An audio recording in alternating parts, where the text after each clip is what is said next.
afternoon and welcome back to the ACSOM Bulletin on this Tuesday afternoon. Theo is back after another Celtic victory and the transfer window has slammed shut. So you don't need to listen to myself, Patrick and Lawrence predict who might come in the door, who might leave. We know what we've got and we know what we're moving forward with. Patrick, how are you? We didn't see you last week. I'm good. I'm well. Looking forward to the game tomorrow night. Delighted with the results since I've last been on 13 days ago. Good performances, good results, good transfers as well, so excited. Lawrence, when you were on last Tuesday, we were looking forward to that game at Tynecastle the following day. It was obviously the Dundee United game. In between that and today's bulletin, what's your take been in the two big victories? Through to Tynecastle and win. That's those games out the way, we hope. Even post-split, really we shouldn't be going there again. And we've got another tricky game out against Dundee United at Celtic Park and came away with a maximum 6 points. Listen, Tynecastle's always a hard place to go to. It was just about getting the 3 points. And the same against United at home, but what a way to do it. Scoring the 90th minute when you've got 10 men. The team just keeps going on, just keeps winning. We should get some returnees back into the building. Maybe not in time for tomorrow's game, but we'll see. We'll see if we get a cameo maybe from Maeda or Roger, who knows. But it's just brilliant, to get full points again. And obviously with the new slipping up, it puts it back in our own hands. Win tomorrow, we're top of the league. Yeah, win tomorrow, we're top of the league. It's as simple as that, Patrick. The two victories, Patrick, have not been the prettiest. There was concern, I think, from us all after the Alloa game in terms of some of the injuries that we picked up, international duties. But with what we've got, we've certainly came through these two games and showed a real good bit of strength and character, which should hopefully carry us into the game tomorrow. And obviously we're in momentum. I think it's something like 20 out of 23 wins or something Celtic's on just now in all competitive competitions. That can only do us real good. And I think last week through at Tynecastle, we held our nerve throughout the game. Yeah, it wasn't the prettiest of performances, but we came away with the all-important 3 points, and that was what really mattered. And on Saturday again, we keep on going. That Ange video that we all picked up on, that we all really bought into, as we keep going to the end. And we did go to the end on Saturday and again get the breakthrough eventually. Yeah. I mean, it wasn't the prettiest of performances, but I thought first half at Tynecastle were phenomenal at times. Thoroughly deserving of our 2-0 lead. And then, it's been highly criticised. The last 30 minutes we seem to drop off in games, which is a bit concerning. But we certainly didn't do that against Dundee United. I mean, people were saying we get lucky. I don't think we did get lucky. I think we had 8 shots on target, 8 shots off target, and 4 shots blocked. So thoroughly deserved to win the game. I don't think we had a shot on target, Dundee United. And then to score in with 10 seconds of normal time to go, it shows that we keep on going, whether we're tired or not. And I think the substitutions helped, if I'm being honest. Jota, Juranovic, Taylor coming on. I think that really helped us, gave us a boost. And I think they're arguably better players than what we had in the park at the time. With Taylor and Scales, there's not a lot in it, but I think Juranovic and Jota's a big upgrade on Ralston and Forrest, in my opinion. And as you say, the momentum's all with us. And it's hard to quantify momentum. And, people say form doesn't matter going into these types of games, but I think it does. I think when you're, I don't want to say we're riding a wave, but when you're the one with confidence, you're the one with the results behind you, I think it can all be a good thing. Yeah, certainly. The momentum is with us just now. On that point, Lawrence, Patrick talks about, the stats in both games. I know Hearts got a penalty from John Beaton last week, but, Lane Boyce steps up and misses it. I was shocked. I can imagine you were shocked. But, we held our nerve in the game. We had chances after that, though. It's thinking about the one that Forrest probably should have squared and could have made things a lot more easier for ourselves. Again, on Saturday, you could point to that Giakoumakis chance, which I think everybody's, was just in shock how it didn't go into the back of the net. But we do create chances in games, Lawrence. That's not been a concern for me. I don't know about yourself, but we do create chances. It's not as if we're just, getting 1 or 2 chances in games. We're continually creating chances. And I thought the tempo, certainly on Saturday, we came out after the second half, went up a good few notches. And as Patrick touches on there, I thought certainly the substitutions, I point to Juranovic and Jota, just gave the team a whole new energy, which seemed to be lacking a wee bit on Saturday afternoon. Listen, Ange's philosophy, don't concede chances and create lots of them, and you'll win games. So we kind of play like that, don't we? We don't very really concede chances and we create lots. I thought Ben Doak, I'd be starting him tomorrow night. I thought he was brilliant. He gave us a bit more width than Abada. His pace is electric. I think the Rangers' defence is fairly slow. You put him out in the right, I just think that boy's going to be a star. Hopefully we can get him signed up. Hopefully Liverpool don't turn his head. But yeah, for me, Taylor, come on, I thought that was probably Scales' worst game for us so far. I was expecting maybe a few more deliveries or better deliveries from Scales. I just thought he was a bit laboured. Juranovic, I think, is a better player than Ralston. So hopefully giving those two kind of a bit of time off has kept them, means they're a bit fresher for tomorrow night. Upfield, it's just Giacomakis. He's getting chances. His control, his first touch isn't there, is it? I'm not too sure if he scores that chance that Abada gets. I don't think if it falls to Giacomakis, he scores. I know Siegrist did a couple of good saves, but I think Ange just said that he needs to do better, doesn't he? We're looking for a better goal return from him. We all want him to do better, but right now I don't think, if Kyogo was available tomorrow, I don't think it's even a choice, is it? It's you want him to be able to put pressure on the boys in front of him, and unfortunately so far his performances haven't shown that. Although, he had a nice finish against Alloa and nice against Hearts, but we just want more from him, don't we? And I get it's been stop-start and he's been injured and everything on top of that, but just sometimes his touch is terrible. We just really want more. So maybe tomorrow night, is tailor-made for him to make himself a star, but we'll see. Yeah, I think everybody would like him to do that. Patrick, obviously, Lawrence has touched on it, goals against Alloa, Hearts, 2 and 3.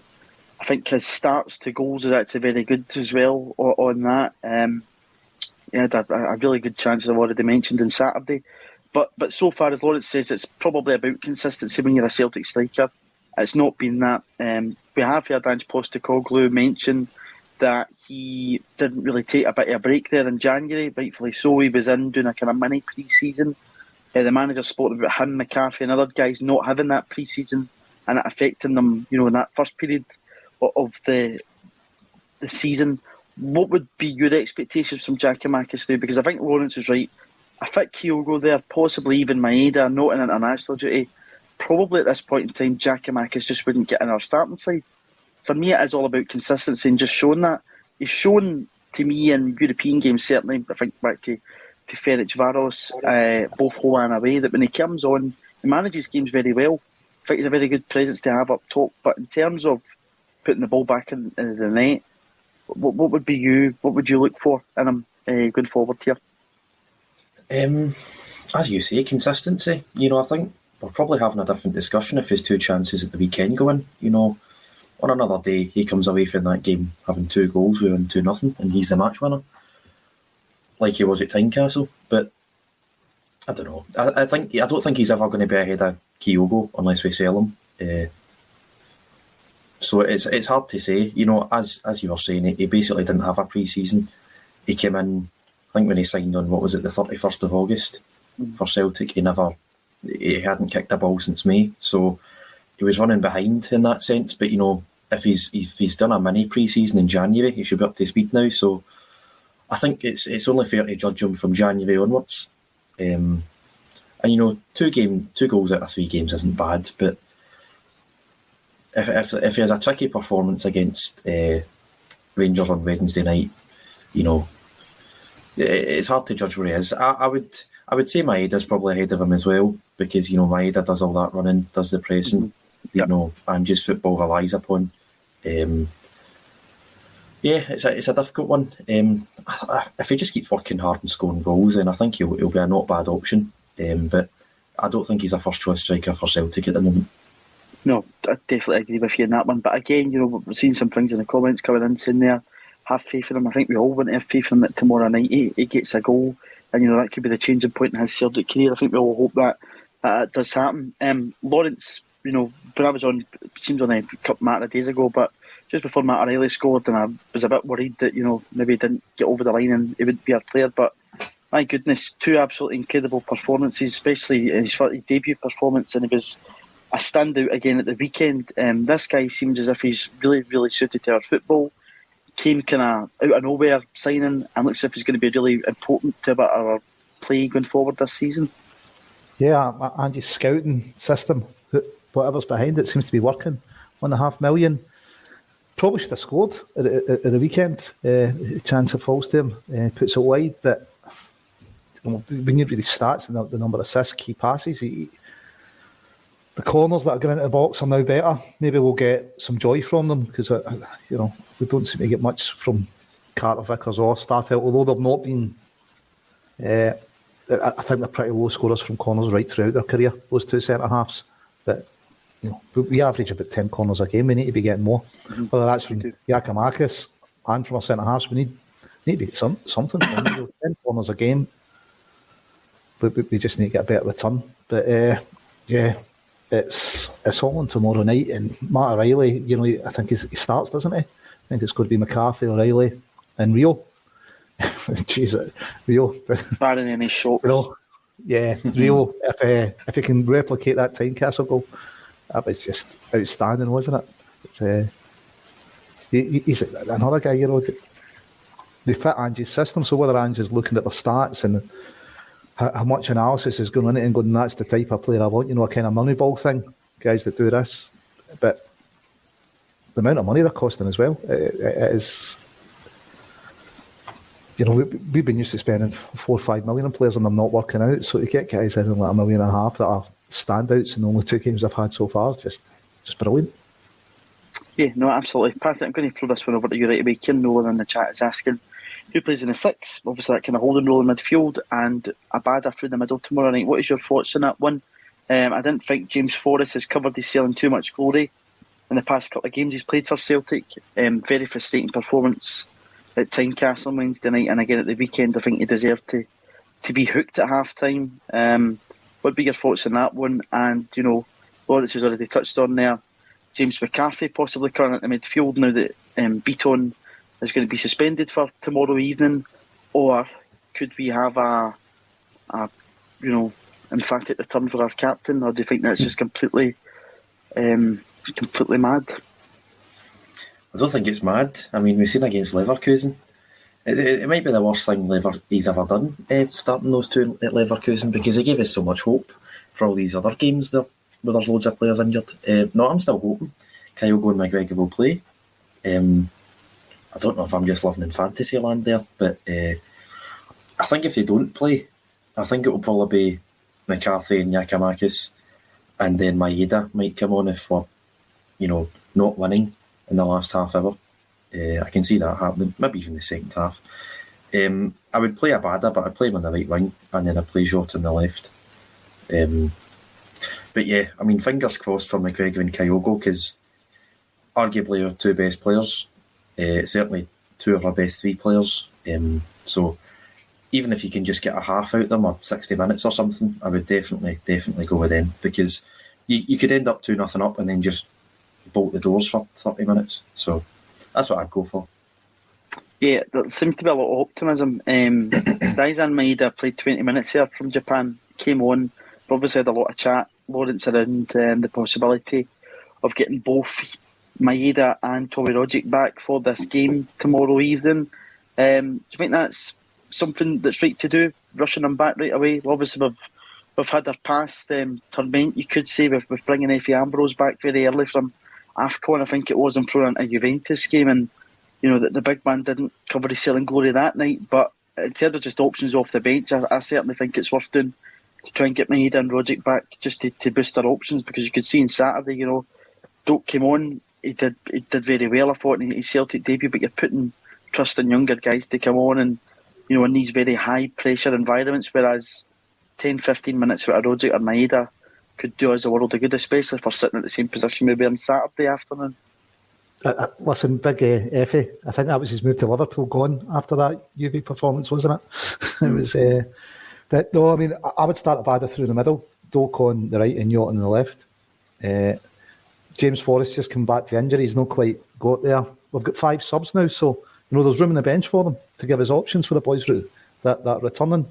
I think Tommy Rogic's going to played more minutes than Maeda, so you'd expect Maeda to be a bit fresher. But I get what you're saying about putting pressure on young boys, but I thought Thought looked great when he came on. Electric pace. He stretched the park a lot more. He was really hugging the touchline. And for me, Giakoumakis is just... It's just not been happening for him, is it? The amount of chances he's been getting, and the ball seems to bounce off him more than he controls it. And I think, I think Jota, Abada, Doak, I think really quick front three. And that's what I'll go with tomorrow. Yeah, my perspective on that would be Abada, Jota and Giakoumakis. I think it's what you need to play from my perspective. But, I'd like to be optimistic and with Patrick there that, maybe Kyogo could make some sort of emphatic return like he did against Leverkusen, and possibly even Kalmak in there.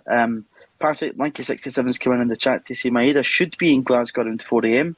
It's plenty of time, and I think he will be on the bench. Now, a year ago, unless any Celtic supporters had followed the Japanese international side ever since Shunsuke Nakamura left the club, I don't think there was too many paying attention to Japan and how they got on and players returning to their club sides. But on that one, we've seen Maeda twice for Celtic.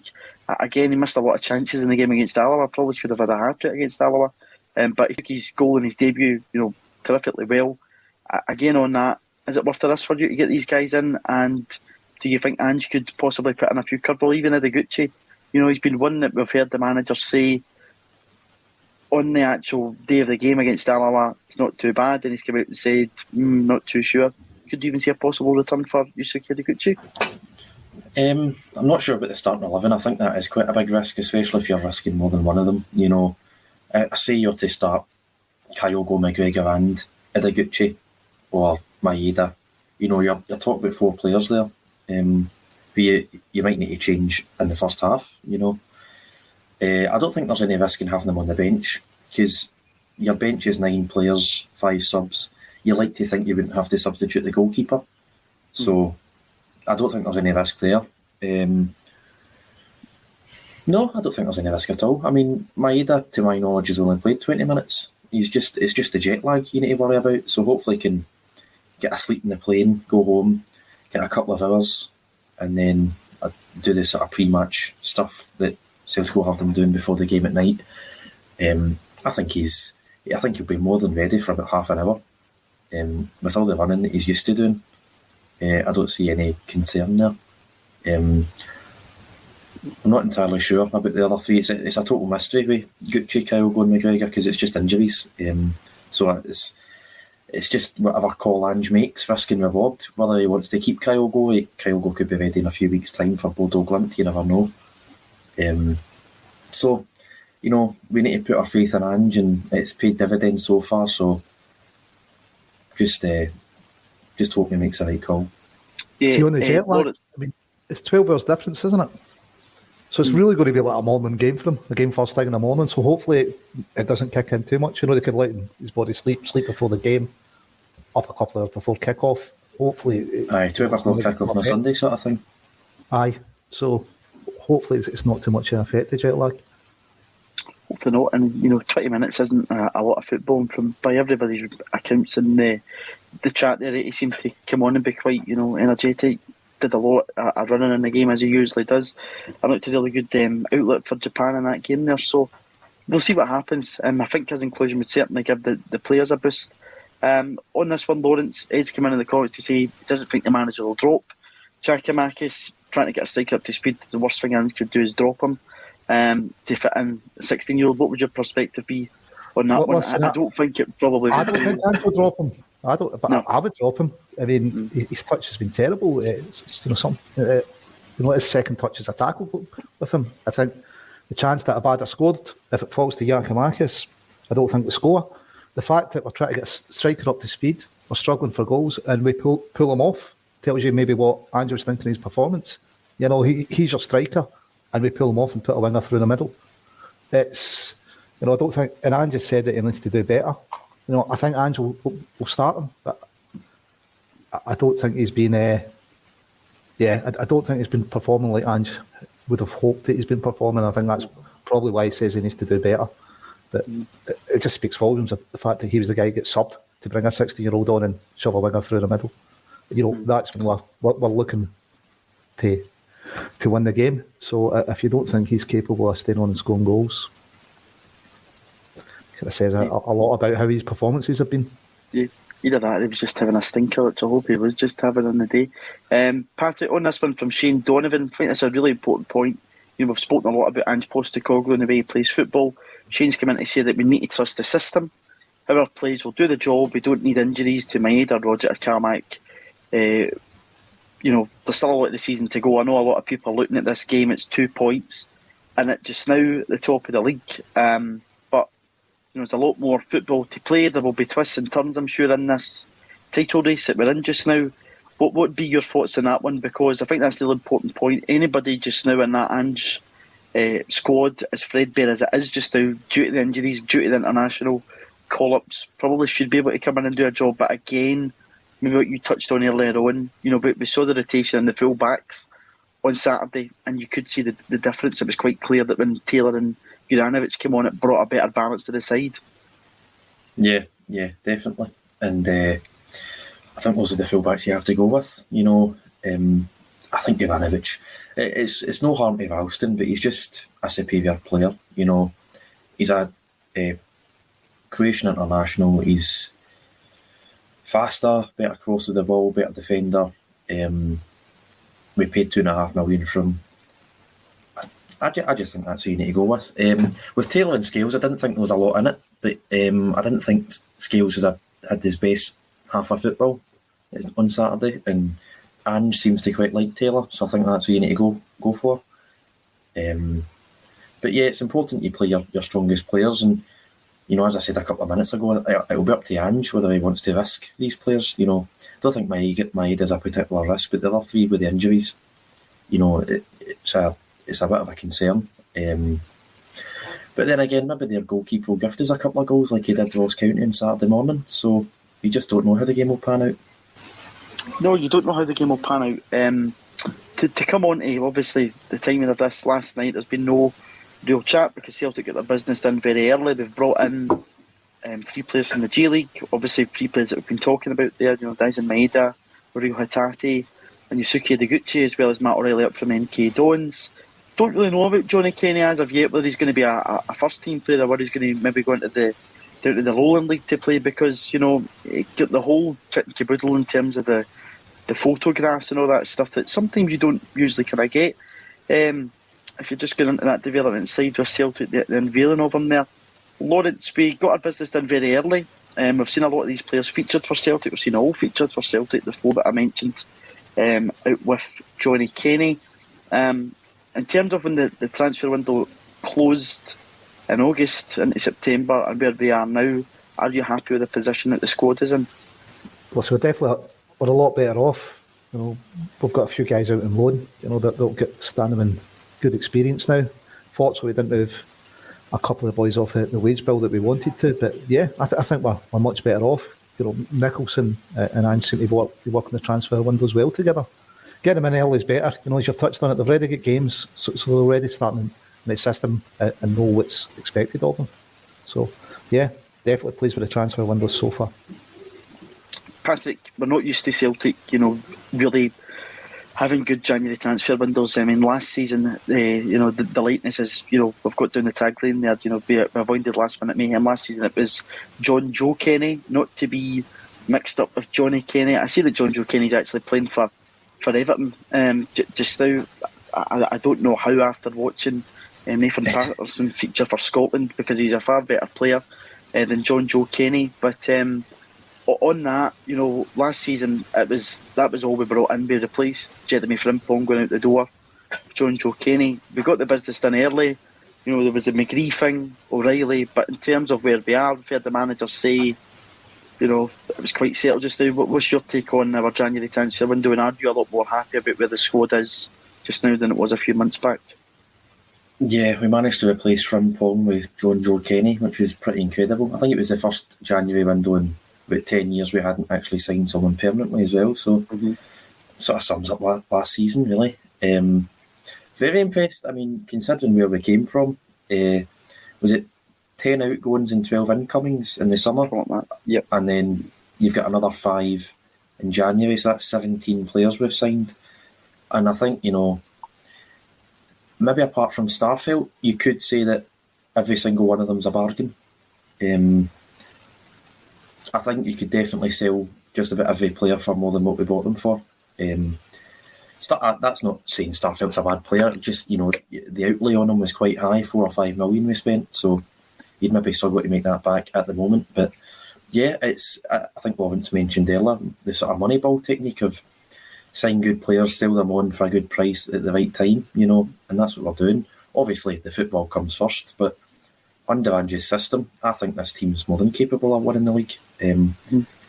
Especially if we win on Wednesday night, it sets us in a great position, even from 2 points behind. I think we're in a great position. So very impressed with the dealings. Angie's done magnificently well. Michael Nicholson has to be given a lot of credit, and everyone else in the background. The only real disappointment is the players that we've still got at the club. We'll come on. I've mentioned all these bargains, and in the background you've got players who cost 5 million who are on 25 grand a week and just a total drain in resources. Yeah, but we're going to come on to them, and there's particularly 2 that we spent, £5 million on, respectively each. Just to pick on one of the comments up we've got in the chat here. I've seen what Ange said, but again, I always take, I think, Lawrence, anything that Ange says in the press with a wee pinch of salt. I think that's especially if you're Antonio from PLZ, who got a bit of a pasting on Friday. What about what he says when he said he made himself pretty clear twice? What were you going to say there? What about what he says to you in Eusebius, mate? Did you take that with a pinch of salt, or is that just where you get your info from? But Lawrence, in terms of what Patrick's saying there, the squad is what it is just now. Rio Hatate's there, Ideguchi. Hatate looks as if he's going to be probably one of the stick-ons to play week in, week out for us. I say that even though, we're short in there just now. I just think he's quality in there. You see what he's got. Ideguchi's one I think will feature there and thereabouts. And Maeda, I think, is definitely one for that start 11. But O'Reilly, I think just now, Lawrence, what you just touched on this, David Turnbull must be looking at that Celtic side, even Tommy Roderick, and thinking, this is no longer nailed down for me. I know Turnbull had played the most amount of minutes under Ange up to a point, but now, they must be looking around the squad, which can only help players like Tommy Roderick and David Turnbull in terms of pushing on. It can only help, but also lets us freshen things up when we're getting tired. I know we've had the players to do it at the front 3, Ange's kind of favourite changes, but I think Turnbull will struggle to get back in. I think Roderick's probably a wee bit more comfortable. He knows Ange, and Ange knows his strengths a bit better, but the boys that have come in have just done amazing so far, and they've come in for really reasonable transfer fees. Peter must be wondering what's happened, but yeah, you could have said your midfield, you almost picked yourself, didn't it? Now you generally get some cracking options in there, which is good. We should be in the place of we're not rushing players back, or we don't need to. We don't need to take a chance on somebody that's 8 or 9% fit, because we've got enough players in there to cover that are good players. It's just competition can only be healthy. I think what a turnaround in terms of the number of players, but we needed a rebuild. But we're miles ahead, I think, than anyone thought we were going to be. Still in Europe, we've got the first trophy in the bag. We're still in the hunt for the league one. Tomorrow we'll go top. The quadruple's still on, and the squad's been rejuvenated. And I think that the value has risen substantially compared to where it was. Even if Barkas and Ajetti's money's still going down kind of month on month, but Patrick's touching the boys, we've signed them. You could easily double your money in most of them if you were to sell tomorrow. Yeah, absolutely. I think when Edward and Ayer, the last of the assets that won the 9 and the quadruple table went out the door, I think we were all maybe looking at who's going to be next. But certainly guys like Kyogo coming in, I think Hatate going to be a real top talent for Celtic. Turnbull, I think, has improved under Ange Postecoglou, no doubt in that for me. And if we get the guys in, Jota and Cameron Carter-Vickers, I definitely think there's selling. But we don't want to punt all our best players just now, Patrick. We certainly want them to be at the club. We certainly want them to be hugely involved. In terms of the rotation thing, though, we've had this injury problem, we've had internationals, but we're still getting the results. Does that say something more about the character of this side? Because you've got guys that are coming in, filling in, and we're getting those results, and we're digging deep. It was great to see how United, who were on Saturday, when scored that goal. We've all seen the video of Jota up in at the fans, You see a Barra go absolutely crazy.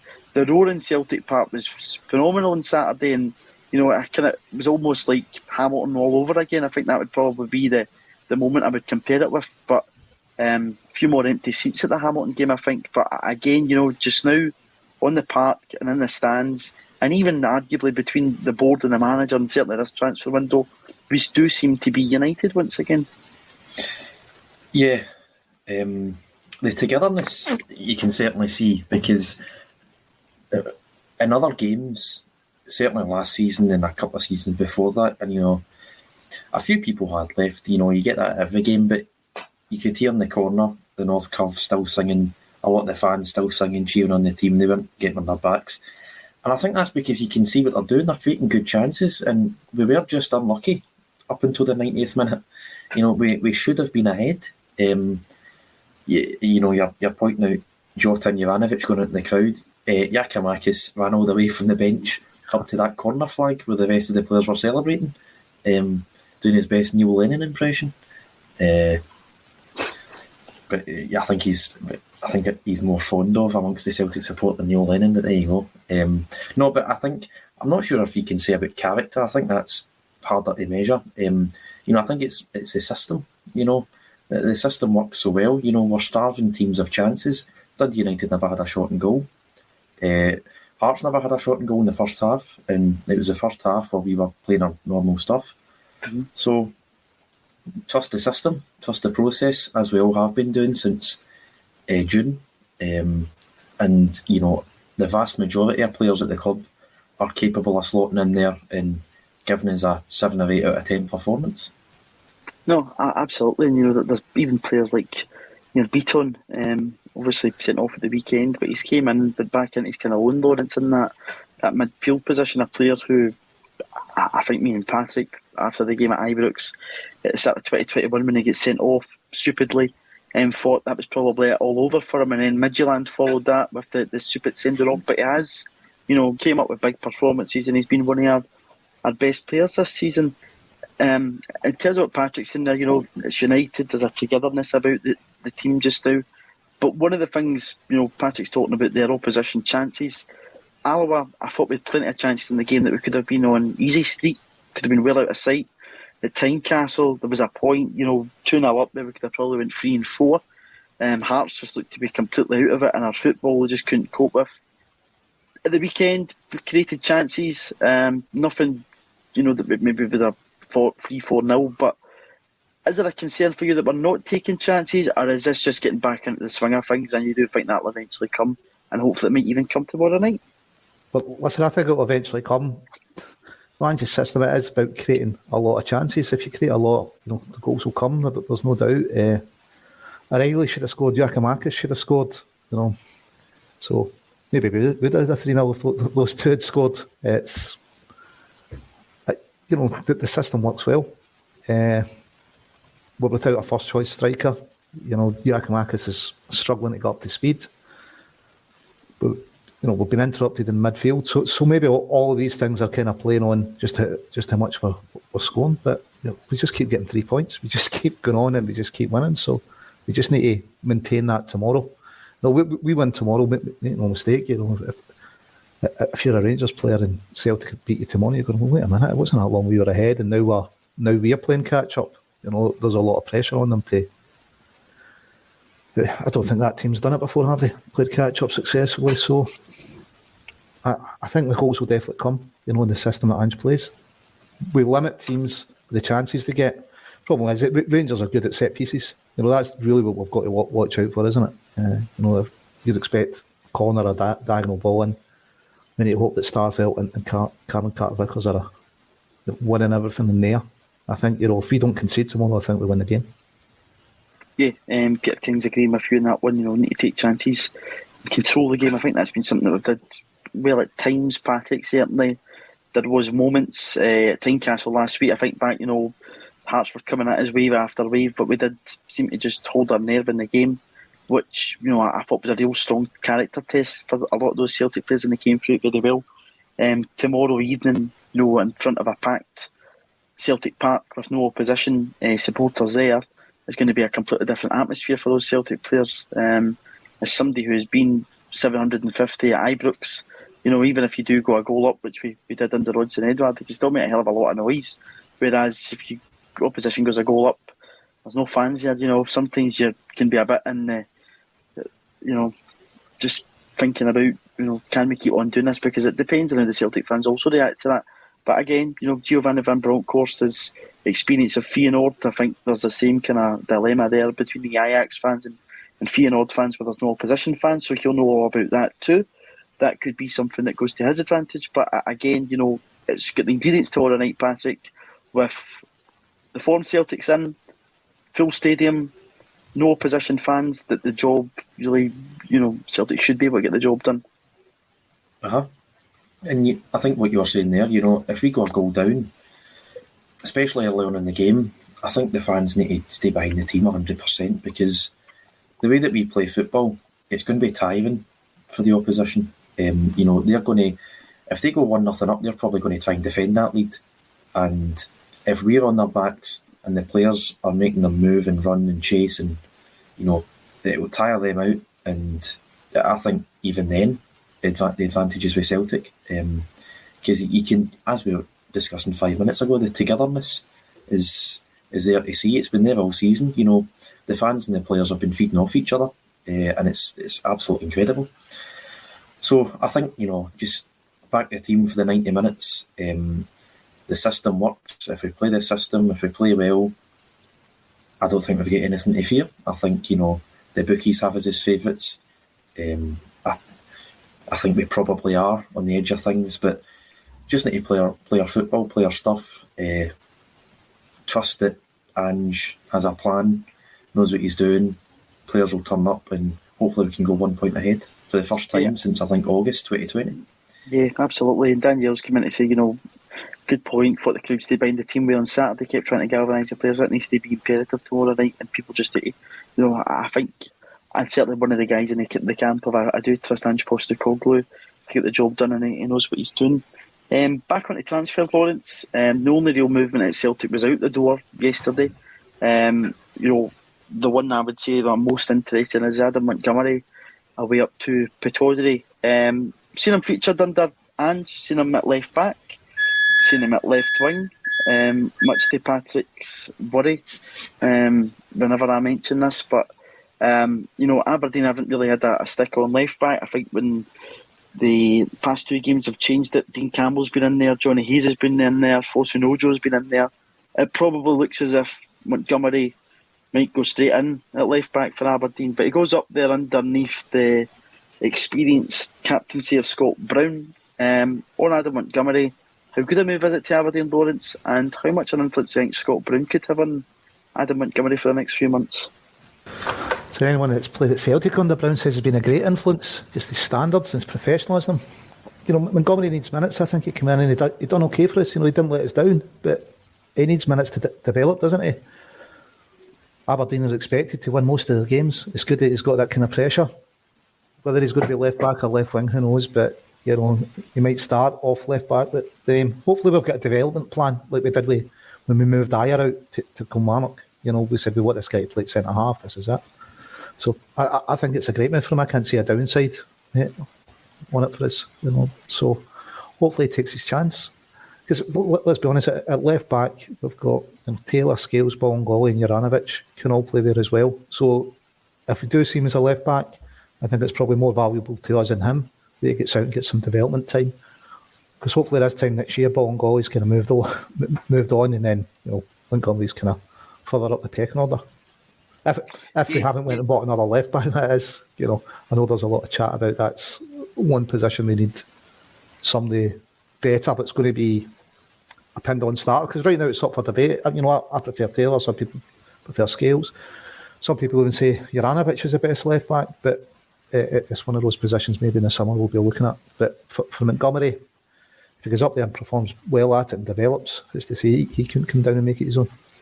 No, absolutely. And, Ange gives younger players a chance, and I think he'll be keeping a close eye on this one. Patrick, I'm probably doing Johnny Hayes a disservice here because Paul's come in to remind me of his good pro performances. That 750 game he scored in even. So, Johnny was good for the odd goal here and there too.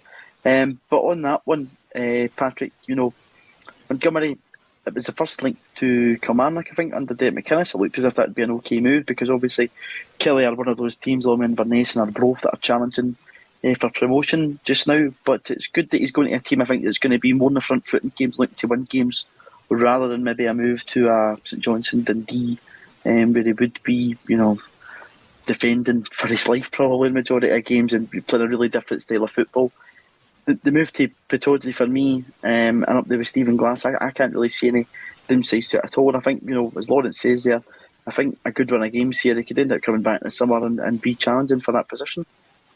Yeah, I mean, I think it was an injury crisis that sort of forced him into that position this season. I know John Kennedy gave him a start against, I think it was St Johnstone towards the end of last season. Scott Brown's last game at Celtic Park, funnily enough. Aye, 4-0, I think it was. Yep. And I've been impressed with him. I think when he first came into the team, he was always looking to go forward, looking to progress the ball up the park. He was wanting to take players on. I think his form dipped a wee bit. He was, making stray passes, losing the ball. Things weren't coming off from him. And I think that happens when you're a young player. Callum McGregor, I think, said to Kieran Tierney that your form will dip. And of course, with Kieran Tierney, it never happened. Would that be right? Callum McGregor, it did. Patrick Montgomery played against Leverkusen at home. I'm not sure on that one. Possibly. I'd have to check that out. Well, I'll check it now. Right, Sorry okay. to interrupt you. No, it's fine. As I said, I'm a big fan of him. Probably not good enough to be first choice left back at Celtic quite yet, but I was quite worried. I heard a rumour that there was an option to buy for Aberdeen yesterday, and I thought surely not. Turns out that's Urigide at Ostend as an option to buy apparently. Interesting. But I think I read somewhere Montgomery's had 18 appearances. Now not all of them will be starts, not all of them will be 90 minutes, so he's probably got less than 900 minutes. And as Alan Morrison is always keen to point out, great ACSOM contributor, Celtic by numbers. It's hard to judge a player on less than 900 minutes. So I think it'll be a good move for him. If he can get that number of minutes at Aberdeen, that'll be a good time to judge how he's doing. And I wish we get a few more players out on loan, really. Just checked there, Ralston and Montgomery, the full backs that night at Celtic Park, so they've came a long way, probably, you could say, from that Leverkusen game. I wanted to actually unpack then what Patrick said, about the minutes that the players go, and then over to Big Osazi. Urigide, Lawrence, that being the case, if it is option to buy, obviously, KV Ostend, that's where Jack Hendry went out to, wasn't it? Before he moved to Bruges. Strange transfers at the time, Lawrence. So obviously we brought Osazi Urigide in alongside Liam Shaw. Don't think they were Ange deals, do you? Because they were definitely in the building before I think probably a phone call had been made to Ange Postecoglou. I think, they were the kind of right price. I think you're right, they were maybe bought with an idea, look, if they work, they work. If not, we'll be able to move them on and get some cash for them. They don't look like Ange signings. But then again, we didn't expect Tony Ralston to do as well. So maybe now Ralston's done as well. We've got Juranovic in there looking at Urigide and going, well, actually, we can afford to let this boy go. Hendry's deal, I know we get the big move, but let's not forget, most of us would have driven him there. to get him out on loan. And, teams want an option to buy. We want it with Jota, we want it with Kamikata Vickers. That's what a lot of teams want. So, listen, I don't think it's going to be a huge loss if he goes over there. And they exercise their option to buy. We've got decent cover at right back at the moment. So I think that's maybe played a huge part in us saying, right, yeah, you can have the option to buy. And if we make decent money on it, happy days. Maybe Jack Hendry's helped us bump up the option to buy money. You never know, because they got a steal last time. So after his performance over there. But yeah, listen, good luck to him. It's good to get him out playing. If nothing else, he comes back to us with more minutes in his legs, doesn't he? Absolutely, yeah. And a player we know that Ange can develop. But we've seen that from his track record. Pat it on, what Lawrence said there about, Urigide being a right back, which is what I think he was brought in to be. Johnny Lyons came in the comments to say he should have been coached to play centre back, built for it. I was actually very impressed with his performance against Real Betis at Celtic Park. I thought he played very well. A strong, big laddie. Didn't miss when he was getting into challenges. Quite strong in the air. would you be disappointed if we went out to Ostend, put in some real good performances, and then we just pulled the plug? Or is this a player that you just think probably wasn't part of the setup, and if he goes, he goes? Yeah, it's a weird one. I certainly don't think he was a Ange signing. I think we signed Shaw 4 months before we even spoke to Ange. So I think the fact we went for Urugide as well, I think someone was just keeping a keen eye on Sheffield Wednesday. I mean, they're obviously not first team players now. They both went out on loan. I think Shaw's a better player. I think he's played better. I wasn't that impressed with Urugide against Betis. I didn't think he had a bad game, but it's like Bolingoli at Motherwell a few months ago. I just thought he sort of slotted in, done okay for 90 minutes, and yeah, he's certainly built to be a centre back. He's absolutely massive, strong, very strong player. Bit erratic, a bit raw, but sometimes these players just need the right coach for a year or two, and I think Ange can definitely be that, and you never know where they'll end up. As you say, I think it's one of the ones you pay a sort of nominal fee. If it doesn't work, it doesn't work. I think is it Lee O'Connor left in this window? He was signed. He was signed for Man United 2.5 years ago for about 100 grand. Wonder kid. Never played a game. It's these fullbacks from Man United we keep signing. What's up with them? No, I mean, it's difficult to judge because these guys, they play a handful of games every season. They don't look the best, but you just don't know where they're going to end up. You just need to look at Jack Hendry, 10 million to Club Brugge. It's a strange one. It's a strange one, yeah, absolutely. One of the other bits of business yesterday, Lawrence, is Kerr McInroy, a player who was out with Dunfermline last season. He's made the move to United. Again, is this just going to be one of those players that we've had? He's came through, we get out, and eventually he's gone? Or do you see some good performances at Somerset Park and him a move back to Celtic Park and try to kick on in the first team? I think they need to be very good. I just think we're kind of well served for players. I think he's probably somebody that's going to move on. But listen, if he goes and he's the star of the league, I'm sure we'll look at bringing him back. But I don't think he's going to make it with us. But you never know. Listen, good luck to him. I mean, he's loan deal, whatever. Let's go hope he goes out and does well. But yeah, it's it's United, isn't it? It's Montgomery's going to Aberdeen. I know where I'd rather see the players getting tested at a higher level. I think my old music teacher Ian Matheson's came in the comments. So hello, sir. Hope you're doing well. Vic Firth was always the drumsticks that I preferred. So hope he's doing very well on that one. Patrick, McInroy was way out to Airdrie, and he's now moved up the division to go to Ayr. That's a wee bit about his ambition, or do you an agreement with Lawrence? Again, I would tend to agree with Lawrence that we're served well in that department. He just seems like one of these guys that we're just, moving about the place until we can get rid of, which, again, it's good that he's getting out and playing football because there's too many players that Celtic have probably have sat there and it's just not went well for them after that. It's important that they're out the building and playing football for them to kick on personally. Is he a right back, McInroy? I think he can play full back. I think he can possibly play in midfield. Right. More if he's a right back. More a midfielder. I don't think he's a right back. I think he's played left back from what I remember. Right. Very difficult for any player to come through the academy and end up as a Celtic midfielder. Callum McGregor deserves immense credit. And, even Ewan Henderson, Ewan Henderson had a lot of fans. I think we were some of them. And absolutely. Ended up at Hibs. But, I'm sure if Kerr McInroy ends up at Hibs, but by the time he's 22, 23, he'll be more than happy. It's just, I'm not going to pretend I've seen Kerr McInroy play. It's really unfortunate that these guys are probably quite good footballers, but they just can't break into a team that's on a different level. So, hope he does well at Ayr United. Just to answer one of the comments coming in here from Timothy Baird, he's talking about Julian coming back into the fold and Stafford possibly as a holding midfielder. My perspective on that one would be that there's too much linkage play in our game between the defence, middle and in front, and I just don't think putting somebody like that in there would do us any justice. We do need that rapid overturn that McGregor does exceptionally well. Beaton kind of hesitated, I think, to take that deeper position even against Hearts. He kind of just hung about the halfway line, just because I think if he went too deep, it would have just completely wavered that off. And even so, the two other midfielders in O'Reilly and Hatate coming wide and try to stretch it a wee bit, while the two fullbacks went in there. So in terms of the shape, I don't think that would work too well for us. But Julian's a right-hand sided centre half as well.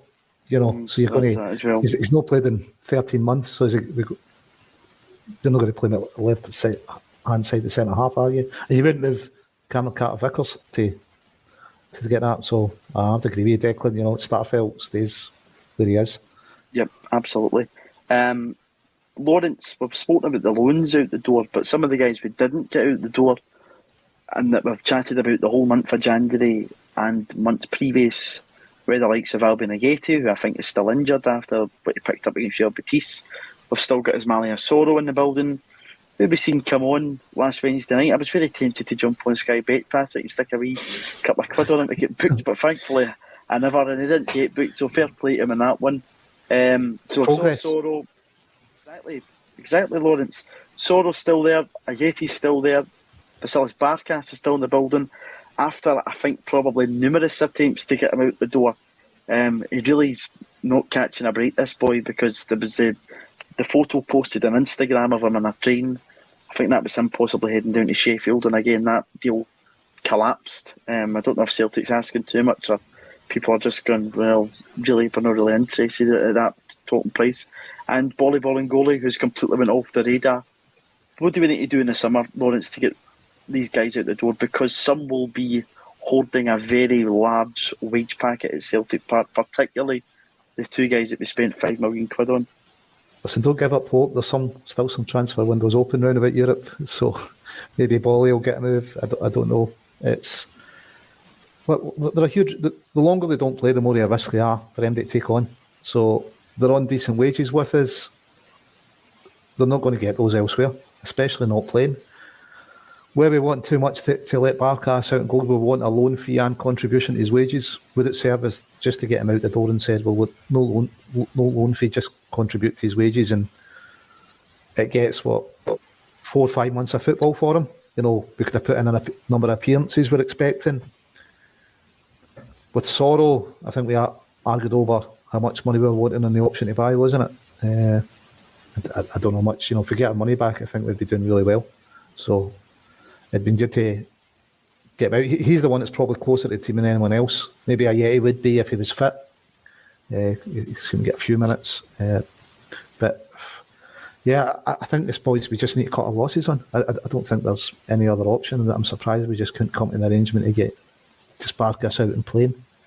Because, listen, if he goes out elsewhere and has a brilliant 6 months, then it lets other people saying, look, Celtic was just an anomaly.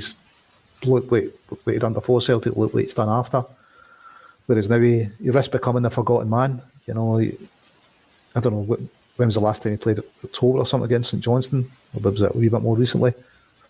Players that don't play it in that kind of length of time soon become forgotten and a bit lose their mark sharpness, don't they?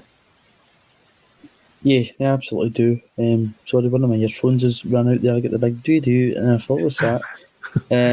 Patrick, on what Lawrence is saying there, though, a lot of Celtic fans for some reason seem to be surprised to find out that Vasilis Barkas was probably an £18,000 upwards a week.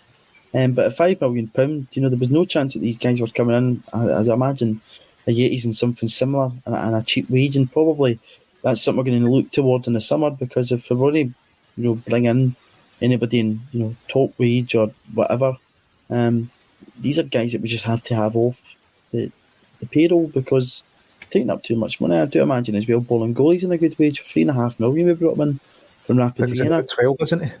Yeah, it'll be something like that, Lawrence. It'll be a good wage. What does Celtic have to do? Because I do imagine that they lined up potential suitors in this window, but we've not got them out the door. What do we need to do in the next window to try and get guys like that out the door and get away? But they're all good as well. It's not going to do them any good to sit in the stands at Celtic for the next 5-6 months. Yeah, it would just sort of earn them a quick buck, really, if they were to sit in the stands, go to training, pick up 20 grand a week. Wouldn't do their careers any good, though. Yeah, it's a difficult one. Maybe if we wrap up the league early in late April, we can play them in all the games in May. fingers crossed that's what happens. But, otherwise, you're looking at games in the Cup against Wraith Rovers. That's a game I think probably Bolingoli and Sorrow could maybe play. Ayeti, I don't even know when he's back from injury. I mean, if it's a problem, what was it, his hamstring? That could be any period of time, really. Barkas, we don't concede a lot of chances. We don't concede a lot of shots, so it's maybe less of a risk having Barkas in goals these days. But I wouldn't be playing him in any sort of relatively big games. I wouldn't play him against Hibs or Hearts or Aberdeen. Maybe St Mirren or Livingston. We're barely facing any attempts at goal. Just get them a couple of minutes. I think that's probably what we try to do with Wally, with Livingston and Motherwell. Just play him in these games where, the left back position isn't the most crucial, and maybe a team watching Celtic will come in from in January. That didn't happen, but just need to try and move them on. There's no future for them. I think Bolly's got his fans out there. I'm sure Barkas probably still has some fans out there. Hard to believe, really. I think you're a bit lenient there, man. I thought he done okay against St Johnstone. He caught a few balls, which was surprising. And but the goal wasn't his fault either. But he's still not made a save, has he? Which you really don't want to say about your keeper, do you? No. But last 5 minutes, I'm very conscious of the fact I don't really like to look at my phone when we're on this. I had to check the Montgomery thing. But a bit of breaking news from Ange Postecoglou. He has confirmed that Dyson Maeda will arrive back in the morning and could make the bench tomorrow. And Conor Marshall's came in the comments here. Do you think McGregor will play after Ange said he trained today? Ange Postecoglou has said in his presser that Callum McGregor did train today. So here's a bit of a curveball to put to the twos for the last 5 minutes. Lawrence, with that in mind, Callum McGregor in training today, does that mean he starts and gets the captain's armband back against Rangers? Edgar Davids mask, I think. I don't think he will. I think it's a fairly serious injury. Depending on how good a mask he could get, he could leave himself a target for some robust challenges. As Celtic players that appear to have been this season. So maybe Ange's just kind of playing a wee bit of mind games, saying he's trained, he's in it. But listen, he's the best player we've got, so it's down to Ange. If they think they can protect his face and injury enough, you'd play him, wouldn't you? But it's just how serious an injury that is, and what kind of protection they can get for it. Patrick, curveball. Callum McGregor back in training today and saying in his press that he's unsure about tomorrow. Could the big man throw him in? Hope so. I think he's a big miss. You can see it. McCarthy and Beaton, half decent players, but they definitely slow the game down compared to Calmac. Not only that, I've never worn one of these masks. Will his vision be affected at all? Because you obviously get peripheral vision. I'm sure that's something that Calmac relies upon. Yeah, I don't think you need to worry. Calmac's that good. He uses a force. He doesn't need vision. He's got Willie Collins' eyes in the back of his head. That's what he's got. That's it, yeah. But no, I'd risk him personally. We've played other games without Calmac and we've got the win. We've beaten Hearts, we've beaten Dundee United without him in the midfield. Gucci could be back soon as well. Rogic, Turnbull will be back soon. I'd take the risk because I just think he's that crucial a player. There's a real sense of optimism burst out in this chat, by the way, that the fact that's been announced. People think there's a mixture between Callum McGregor on the bench, loads of people coming in thinking he starts. I think just around the circumstances, maybe hadn't Beaton been an option tomorrow night, the big man probably would have started the game. But on this now, for me, if it's between a choice of James McCarthy or Callum McGregor in midfield, I probably am opting for Callum McGregor. And again, I think your choice is how much protection you can get on his face. Because if it's between McGregor or Beaton, it's McGregor. It really depends about how much protection you can get on his face, I think. And if you can get, if the doctors think that they can get enough protection on it, I think it starts no matter who else is fit. Absolutely. He's a club captain. Patrick, to end, I know you don't like doing this too much. Starting 11 prediction. Oh, it's a difficult one this time. Hart, Jovanovic, Carter Vickers, Starfelt, Taylor. I'm going to go with McGregor, Hatate and O'Reilly. You've got to play Jota, you've got to play Abada, and I think you have to go with Giakoumakis in the middle. Could maybe play Maeda in the first half and take him off at half time, but then if it's still 0-0, you might be tempted to keep him on. It's a difficult one. I'm going to leave the striker blank. I'm going to definitely not starting. He said he'll assess him in the morning. right. I'm going Okay, to agree with I'll your go for Giakoumakis. Lawrence. I would What do you think agree you'll with. play? Not what you would play. What do you think you'll play? I would agree that Ange will play with Patrick's selection now. He's watched the show, but for me, I'd have Giakoumakis on the bench, Abada through in the middle, and Doak on the right. Everything else the same. You'd go for the. That's what I would play, but I don't think Ange will do that. I think he'll agree with Patrick. Yeah, no, totally. Patrick's a man. If John Kennedy or Stevie McManus are reading a couple of tips, get your number over to the two of them. Thanks to everybody who's contributed today. It's going to be a tasty game tomorrow. Hopefully we're talking about a positive result tomorrow. Again, though, games are coming thick and fast. Motherwell on Sunday. Trip to Fir Park is never easy, gentlemen. We played very well in October there, but it's going to be another tough game. Bolingoli played in that game in October. Shock horror. Things you forget about during this season. But we'll see how the new loan boys get on out of their respective clubs. I'll give a wee mention to Lewis Laird. If you don't follow him on Twitter, definitely do. He is the top man to be concentrating on the loan players. He'll give you all the information that you may need on these loan players, so give him a follow if you're not already doing so. And we'll be back tomorrow. We'll be previewing the game, and the usual coverage will be on. Gentlemen, I hope you enjoy the game tomorrow, and everybody in the comments as well. And thank you for joining us on A Celtic State of Mind.